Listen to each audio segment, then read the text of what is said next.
tips meningkatkan kemampuan takmir masjid. Ini termasuk pertanyaan mendasar menjadi PR kita bersama.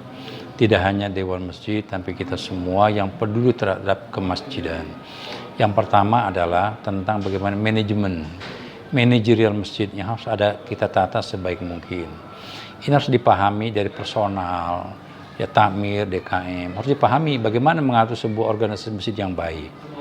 Itu diantara ada perencanaan, program-program yang terukur, kemudian jangkauan kemampuan, kemudian program-program strategis, dari mulai situ tuh. Kemudian juga ada semacam peta dakwah. Bagaimana sebenarnya masjid di lingkungan kita, kan masjid punya karakteristik berbeda.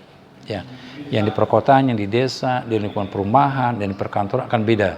Jadi ini bagaimana manajemen itu harus sedemikian rupa dan dipahami oleh teman-teman DKM takmir masjid.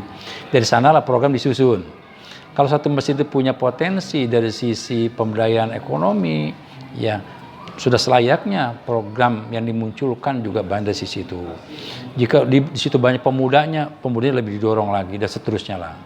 Yang kedua berkaitan dengan kemakmuran, masalah ibadah, taklim, itu juga nggak kalah pentingnya.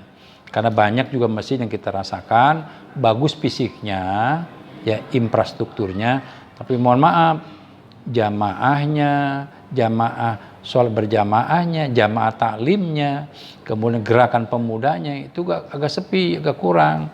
Ini juga harus menjadi PR kita bersama. Artinya berimbang antara perencanaan manajemennya dengan pelaksanaan yang memerlukan sendiri. Dan yang ketiga adalah masalah infrastruktur. Ya, kita sadari betul tidak merata kemampuan masyarakat kita di lingkungan masing-masing. Tapi mari kita bersemangat perbaiki apa yang kita mampu. Masjid tidak mesti megah, mewah, mentereng dan seterusnya. Tapi bagaimana kebersihannya dijaga, kerapihannya dijaga. Itu udah alhamdulillah lebih-lebih indah, nyaman, bagus, kan juga bikin betah jamaah. Ini PR kita juga. Hal-hal yang lain barangkali, misalnya dari sisi ekonomi, kegiatan sosial, ya kemasyarakatan dan seterusnya. Ini perlu penataan masjid yang baik teman-teman di lapangan. Itu barangkali.